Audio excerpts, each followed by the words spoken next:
Okay, sorry. If y'all have been watching us just stare blankly, that's because I want to get this. Could you make that larger so I can actually see it too, please?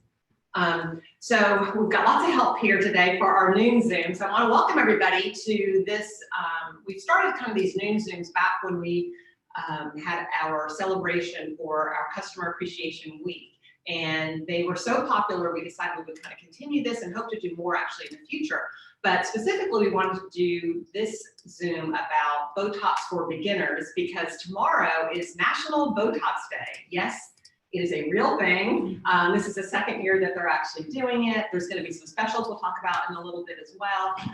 So we thought it would be a great time to National Botox Day. And in addition to that, Shelley and I are excited to announce that we won for the 4th year in a row a Best Natural Looking Botox from Best Self Magazine. So we would tie all that in. So I guess I should start with intros. So I'm Dr. Leslie Gray. I'm the owner and founder of the Dermatology Center in Atlanta, and joining me is Shelley Schuler. She is our amazing cosmetic physician assistant, and so we are really excited about this. We were talking yesterday about how much we both enjoy really starting people with Botox because it really is, I think, just a great introductory, if you will, procedure for those that are kind of trying to dip their toe into the aesthetic realm. And I think, you know, the reason I love what I do, and I think Shelley shares the same sentiment with me, is that we really get to make people feel a little bit better about themselves and maybe give them a little bit more confidence. And then you go out in the world and maybe you're more patient with your kids, or you're better at your job, or you're just happier. And so it's our kind of small contribution, I think.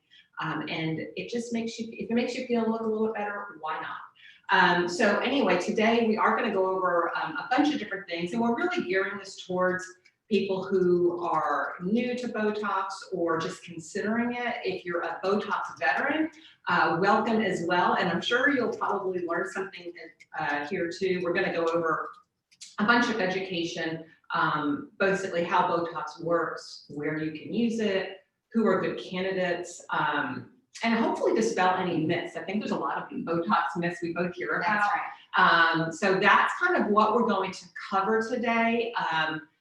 Do you want to kind of? Yeah, I'd love to start off with some questions anyone has. We want to know kind of what your fears are. We want to know what questions you might have, what's holding you back, you know, what areas you'd be interested in treating. And of course, through this process, you'll learn a little bit about what it can and can't do. So maybe some of what we talk about will answer your questions. Yeah. But you'll let us know in the little chat box. Explain how they're going to do that, Dr. Gray. Yeah, so there is a chat box, and it is it's actually not private, so no one's going to see what your question is or what your thoughts are. So if you want to just kind of type in any, as Shelley said, any of your concerns, your questions, areas maybe you're interested in treating, we would love to know, and later on we'll try and get to some of those questions as well and make sure that we can cover everything so that we really address what your concerns are and what you want to hear. So no one's going to see your questions, so don't feel silly typing whatever you want to type. Go ahead and do that, but there is a chat box kind of on the bottom, and you can just do that, and Allison is back there and she will let us know what your questions are. Yeah. Okay. So let's talk about what Botox is to start. Yeah. And Allison, if you could bring up that first video or slide.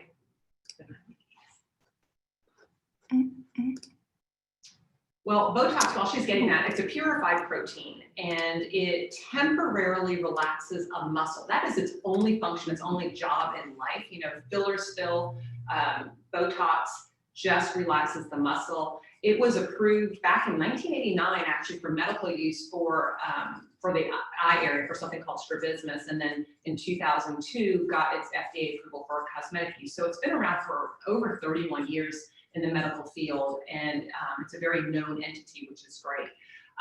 So I do want to go over kind of how this works. How does this protein do what it does? So if you look at my little slide that I did make myself, so it is, sorry about that. But anyway, your brain says frown is what happens. And without Botox in, what happens is that kind of, your brain sends a signal through a nerve to the muscle. The muscle says, okay, I'm going to contract, and then you frown. So that's kind of what you see in the woman there frowning. When you put Botox in, it takes usually about up to 2 weeks for it to reach its peak effect. But then what happens, if you show the next slide, Allison, is that your brain still says frown.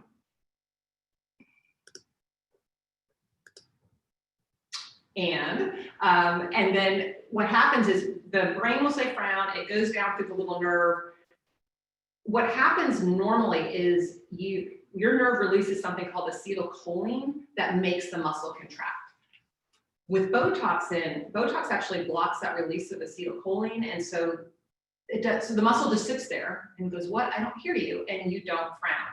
So you're probably wondering, well, what happens if you do this over time? It's really, your body actually is very smart, so it regenerates these little acetylcholine depositors, if you will. And so like if you actually even biopsy someone like me who's been doing Botox on herself for 30 years, and I stopped doing Botox, you would never be able to tell that I ever had it done. So it's not something that accumulates. It's not something that if you do it too many times, something bad will happen. It really is something that it's just a temporary block. Muscle kind of quiets down temporarily, and then it just regains its strength. So the good and the bad doesn't last forever. So, and you know, I think, can you show the next slide too, Allison, please? So I wanted to kind of show with this next slide where Botox is working in the muscle, because what's important is a lot of people will come in and they're concerned about a line or a wrinkle that has already formed. So if you look at that slide, the epidermis is that top layer of the skin, and that's usually where our wrinkles reside. So that happens obviously over time. Don't see these wrinkles in 5-year-olds, but you know, we end up getting them over time, especially if that muscle is contracting and the skin's folding. It's like folding a piece of paper, and eventually you get a line or a crease. So the muscle, if you look, is way down. You've got the skin, and there's several layers of skin. Underneath the skin, you have fat. Underneath that, you have the muscle, and underneath that, you have bone. So Botox is working down here at the muscle. So once the Botox kicks in, if you have a line you don't like, sometimes people will come in and come back. I'm sure you've had this too, where they go, "Oh, it didn't work," because they still See the line. Yeah, but the Botox is working, because what we'll look for is, are you moving the muscle? That's right. But over time, if you keep up with it, there is a preventative aspect to Botox where that line, if you treat before, we like to say 70 to 80% of the muscle movement back, that line will start to relax over time, but just not the first time out of the gate. But we'll kind of go over that again too when we talk about our treatment process and how we follow up with you as well. Okay, Allison, you can get rid of that slide. So Shelley, you want to talk about like the areas that we treat? Absolutely. So our most common areas are our frown, right in the center, our forehead, and then our crow's feet. There are many other areas we can treat, but so it's neat. A lot of first-time patients will come in and they'll say, you know, I just really don't like that I always look angry, I always look upset, worried, and so typically that's more of our frown area in the center of the forehead. We can get a lot of control with those 3 little muscles by just doing some very precise small injections and really calm that contraction of those 3 muscles down. And then that's what those 11s come from. You know, the patients come in and they see those creases in the middle of their brow, and that's what we're working on with that, relaxing that muscle. With the frown, excuse me, with the forehead, that those are the lines that run longitudinally, lengthwise, horizontally, and it's due to a big triangular shaped muscle that inserts all the way back in the scalp and really kind of cinches and contracts that skin to where it makes those creases. So again, like Dr. Gray was talking about, over time, as you had Botox, we relax that muscle and really relax those creases. But that's another area. So, and then there's a kind of a ring-shaped muscle that runs around the eye, and it's a little bit more of a, well, it's always, we just try to look at the patient individually and see where you would need injections for a crow's feet injection. But that can also, we can get control of part of the muscle by placing those injections there and really calming down the contraction that makes the creases on the sides of our eyes. Yeah, I think those 3 areas are, you know, the most common, and Shelley will kind of go over some other areas in a minute, but like I think with the frown, it's, like she said, it's probably the most popular area to start with, and it's actually the most unique, because there we're talking about there's three little muscles that create this frown. There's like something called a procerus in the middle, and then these two little muscles called corrugators in the sides. Yeah. And what happens is, that entire muscle complex you can control with Botox. So when we treat with Botox and you come back and we check you, we're looking for those three muscles to be really quiet. And so what happens is, if you treat before 70 to 80% of that muscle comes back, it progressively gets weaker. So if you don't use a muscle, it shrinks or it atrophies. So if you think of like a bodybuilder with a huge bicep, and if we, like every 3 months, broke his arm, it's like his muscle would eventually get smaller and he'd get weaker. So what would happen with you is these three, if we treat before 70 to 80% of the muscle strength comes back, what ends up happening is this muscle, like if you remember that slide we just showed of the skin to the muscle, like because the muscle bulk decreases, the distance like from your skin to your skull, if you will, gets a little bit smaller subtly. Yeah. It's a softer look. It's actually nice. It happens over months. But also it will allow you to go longer between treatments. So frequently our patients will find, they come in every 3 months in the beginning, but for frowns, they can start to walk them out. So in other words, to get to that 70 to 80% mark, it might take you then 4 months or 5 months. And I have some, I'm sure you do patients that go 6 months. Yeah. Mm-hmm. But that's personal preference. I have some patients do that never get up every 3 months because that's how they like to wear it. Right. But those other muscles are big muscle sheets. Yes. The forehead and the crow's feet. So it's a little bit different there because now you're talking about this big sheet of a muscle. And we only want to control a part of it. And that's where the art of this comes in, I think, because the frown's easy, the forehead and I think crow's feet are a little bit more, you've got to kind of know, you got to look at each person individually and really see where they're pulling from. Absolutely. Yeah. And we'll talk about how we will build a regimen and a recipe for that in a bit. Yeah, absolutely. So with those three areas, again, those are most common, but there's also areas on the side of the nose we endearingly call the bunny lines from smiling that kind of make little horizontal creases on each side of the nose. There's also the marionette lines around the mouth. We can also treat what we call a gummy smile when there's a lot of the gum of the upper lip exposed. We treat smoker's lines around the lip. We treat the DOAs, which is a muscle group that kind of pulls down. It's a depressor muscle that pulls down the smile on the sides of the mouth. You can treat the chin if you have little dimples, kind of relaxed. The chin. Also neck. How would we say that? The neck lines. There's like the vertical bands, not necessarily the horizontal ones. It's part of the platysma muscle is really strong in the neck that then as it's contracting can make those lines more apparent, and it does relax and soften. It makes it look more feminine. Look more feminine. Also the masseters, that's become a neat. Yeah. It's often for TMJ, if patients have a real strong masseter muscle that's on the side of the jaw. Sequential Botox can really kind of atrophy, so weaken that muscle, and then definitely lends itself to a more feminine facial features. It's like slim zip face. Yeah. So people who have that just have, like, it's interesting. A lot of times when patients come in and for the masseter, like I'll have them clamp down. And I have a really weak masseter, so sometimes I'll have them feel the difference because if you have it, it's just if you bite down, you can feel it right here. Do it on yourself. If you have a really square face and when you bite down, this thing just flares out or it's really hard, you might have an overactive masseter. Maybe you're someone who has TMJ. What I love about that area is really you can treat it. Usually we treat every 3 or 4 months for just maybe about 3, maybe 4 treatments. And then people really come in maybe once a year for a touch up because you really can permanently change that and affect it. So it's a fun area as well to treat. So I want to talk a little bit about how we would start. Like if a patient's new to us, beginning Botox, what you do is you just call in and you'd make a consult appointment. They're about 30 minutes.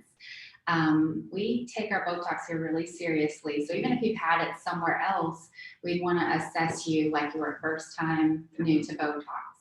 So in that 30 minutes, we have a patient, making a lot of facial movements. We look at you from all angles.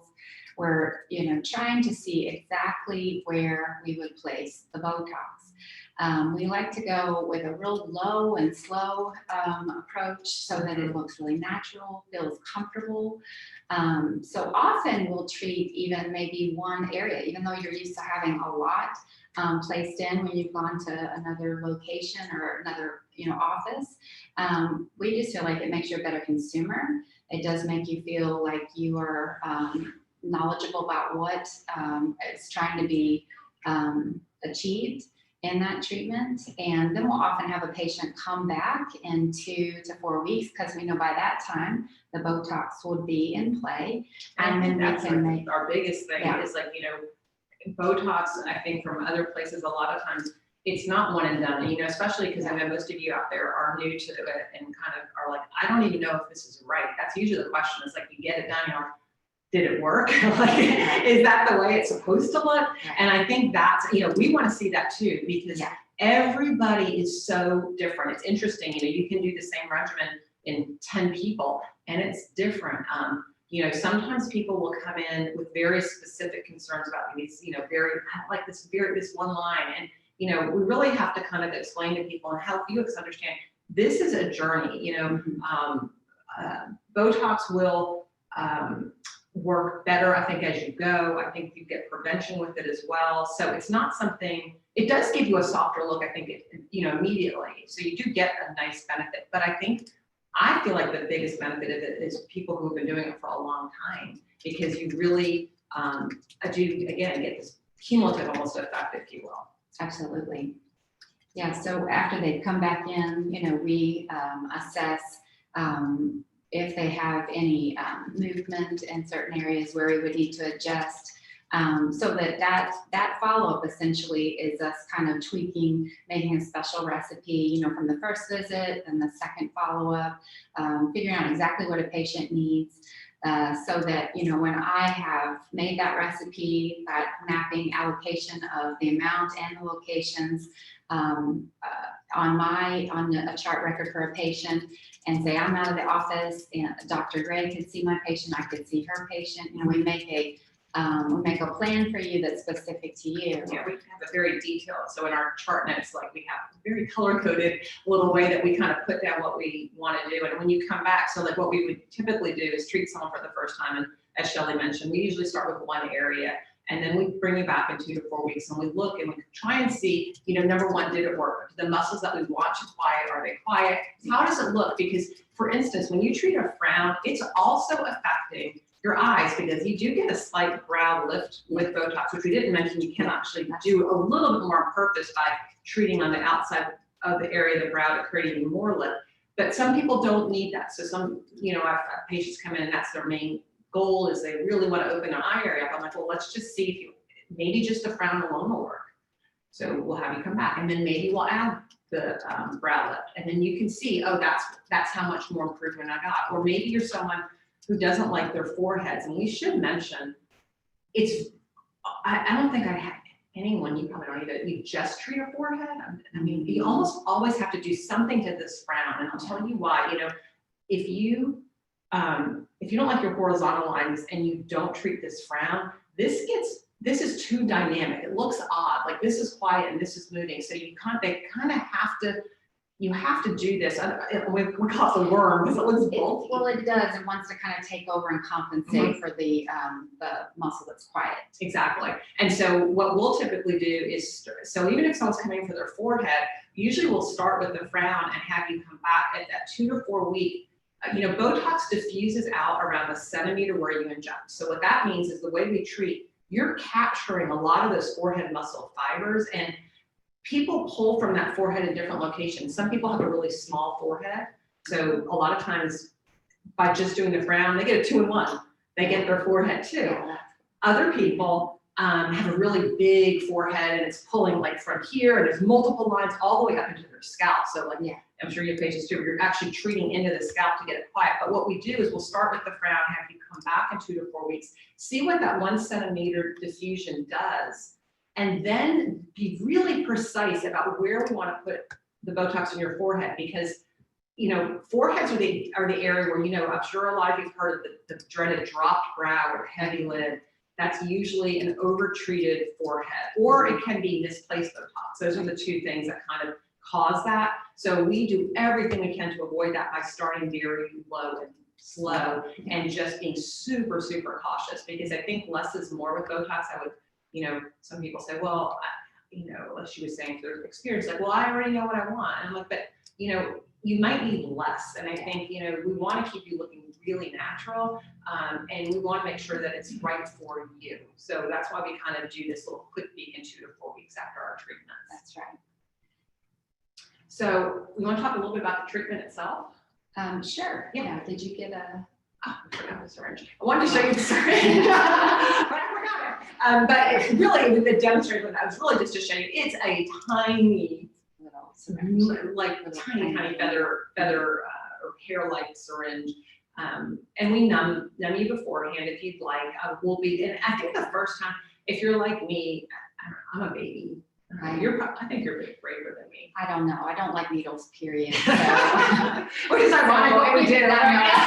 So neither one of us are brave. So but we do numb patients, and really our Botox veterans rarely. I would say most of them don't do the numbing after a while, because you realize it's really quick. It's not bad. We talk you through it, but and we use ice.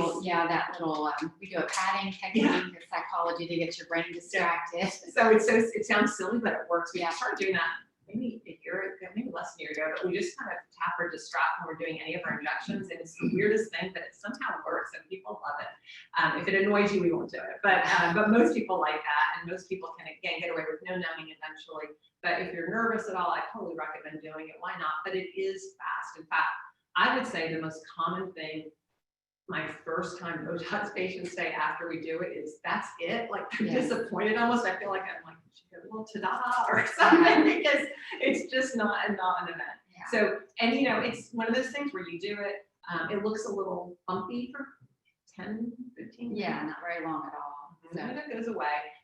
Biggest risk you have is always going to be bruising, but you can certainly avoid, the blood thinning products. You want to tell them what they can avoid for that. Yes, like ibuprofen, any supplements like ginkgo, vitamin E, sometimes the fish oil or garlic. Yeah, and we go over that with you as well. But those are things that you can avoid. And when you come in for the consult, you're not committed to doing Botox. Just like this, like we're doing this to educate you. We love to educate, and I think Shelley and I both sometimes go on our consults because we just like to talk about it. And everybody's different and unique, so it's fun. But that's really our goal. So if you decide, it's not, please don't feel like you come in and you have to do it. You don't. If you decide you want to think about it, go think about it. I think it's really important information gather, because these are investments in yourself. And if you decide this money is better spent on shoes and that would make you happier, go buy shoes. So, you have choices. And I think it's really important, though, to get good information and to make yourself a wise consumer and not just go and get it somewhere. Because, I think what I've heard, and you probably too, when patients have come from other offices are like, well, that's like the most information I've ever gotten about it. And I take great pride in that, because I think that's great. Like that's at the end of the day, what I want to do is educate, because there's a lot of misinformation out there. Absolutely. Yeah. So let's do the questions. Yeah. So Allison, do you have patient questions on that other page? Is that the only questions you have there, or is there another page? Okay, it's flipped, so I can tell. Okay. So so someone asked if it will take more than one visit to get results. Well, I mean, what's really wonderful is that, say, within that first 2 weeks, when it sets in, you really do see great results. It's a wonderful, affirming process. Being able to control that muscle and relax it just makes, makes our lines look dissipated. Again, if a crease has been forming for many years, it's going to most likely take repeated treatments to get that to just completely, or mostly relax. Yeah. And I mean, I think it does. I think Botox is not something you're going to come in to do. Like if you're trying to get ready, say, for a wedding, please don't do that. That's so much pressure. And you really don't know if you're going to like it. I mean, so you really want to make sure that it's something that you like, that you're getting benefit from. So it's not kind of like a thing that you're going to do just to freshen up. That's kind of more almost like a filler thing. Like if you're looking for instant gratification, that's a totally different subject. but Botox is not that instant. Again, there is some gratification because like Shelley mentioned, you get control of the muscle, but a lot of the benefit I feel like for Botox is long-term. Actually, that goes into, there was another question about the, how early is the average starting age, which, so this is interesting. I think, you know, I'm seeing moms who I see as patients send their daughters in because maybe the daughter's in her 20s and she can, and maybe it's seen the mom for the 11s and the mom, you know, we had to work to get that 11 under control. And now she's looking at her daughter and she's starting to see the same thing. And she's like, oh, if I started earlier, it would have been a lot easier.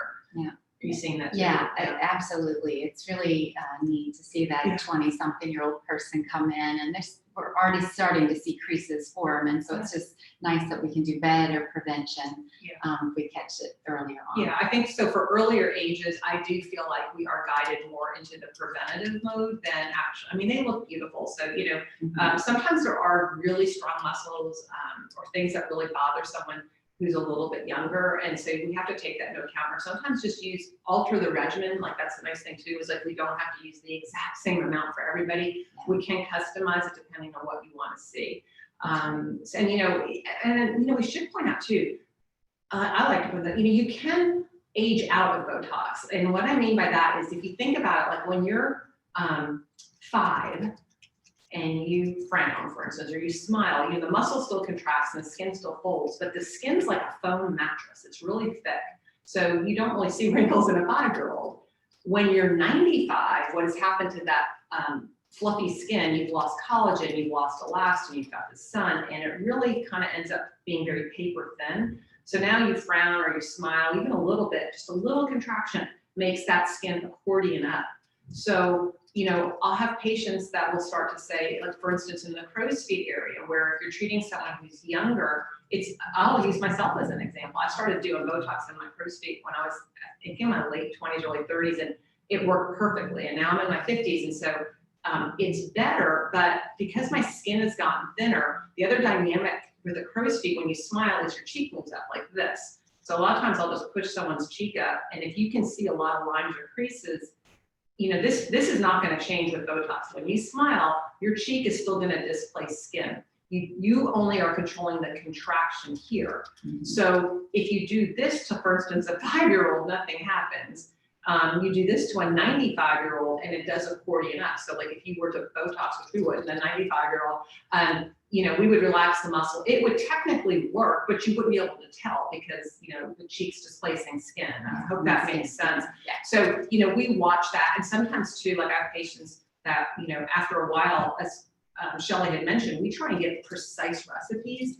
Well, you can, as you age, and I've got patients who've been the same for 10, 15, 20 years, sometimes you need to make these adjustments. So sometimes like if you get to a point where you're like, it doesn't feel like it's working the same, what we'll do a lot of times is just do a do-over, pretend you're new again, and just restart you and build another regimen. So that sometimes has to be done every, you know, depending, I don't know, if it be 5, 10, 15 years, depending on who you are.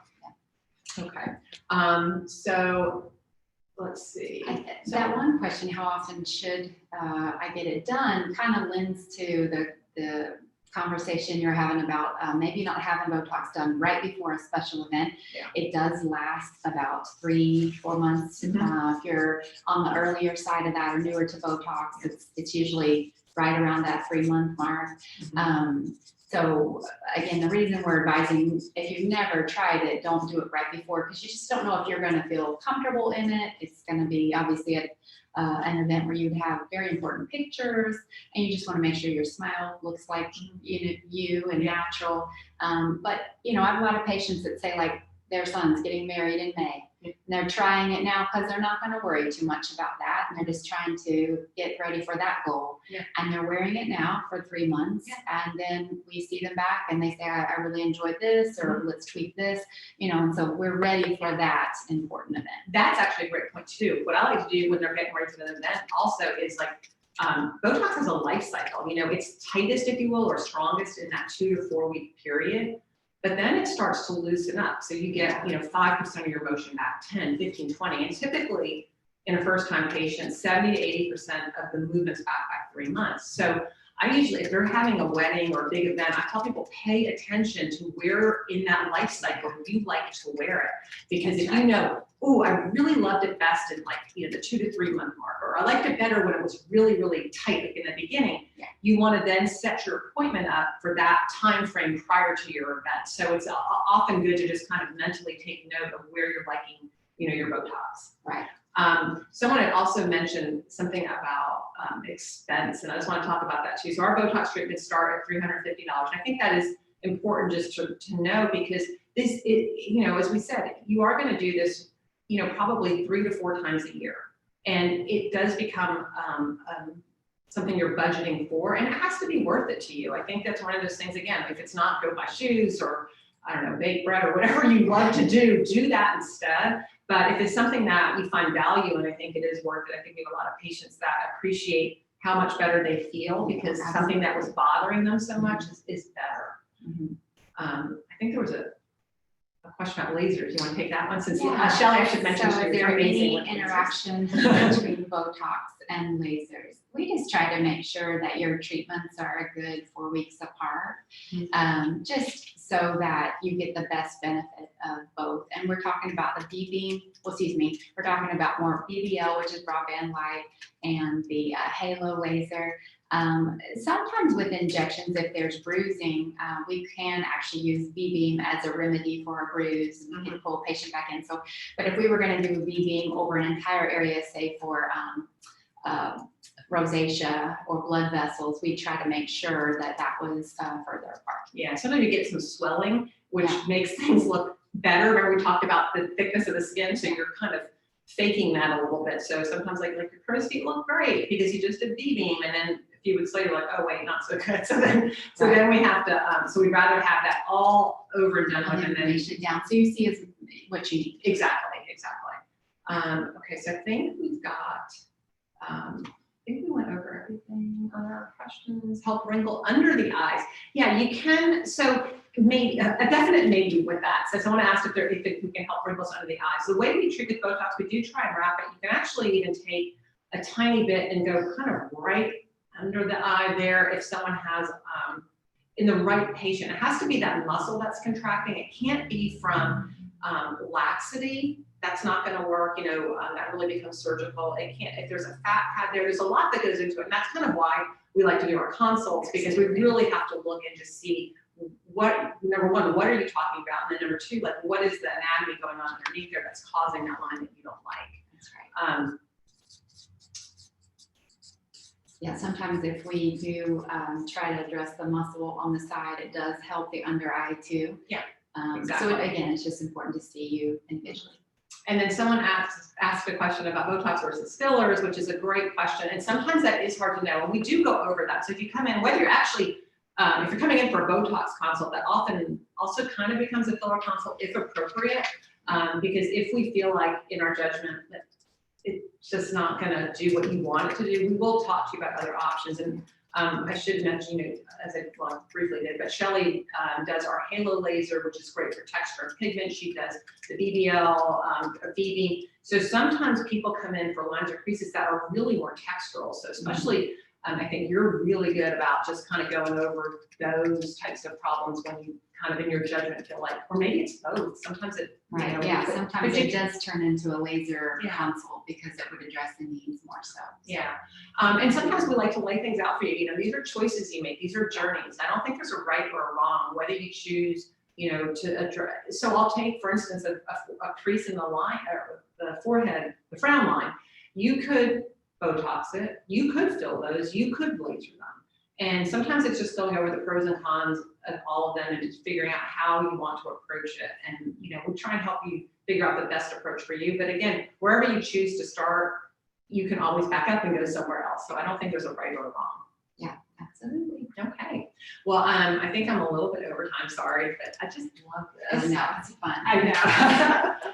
Especially new beginners. Especially beginners, yeah. So We probably could talk about this much longer, but in the interest of time, I do want to tell you about the National Botox Day savings that Allergan is offering. So Allergan owns Botox, and there is a link that you'll find. If you click on that chat box, you will be able to see a link that Allison is putting in there that will bring you to the National Botox Day sales site. So that site goes live at noon tomorrow. This is really important because last year they sold out really quickly, and what they're offering this year is a $50 buy one, get one gift certificate. So you buy one gift card or gift certificate for $50, you'll get one for free. There's a limit for one per person. They do not expire. So this time of year, you know, is sometimes a little bit crazy with trying to get appointments. So if you're like, oh, what if I can't get in?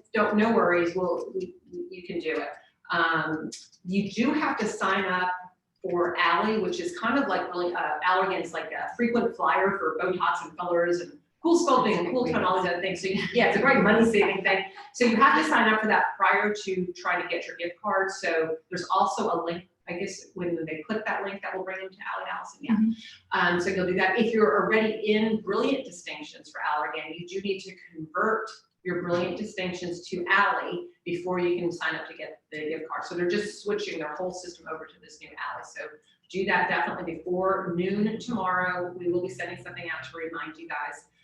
So definitely try and get that.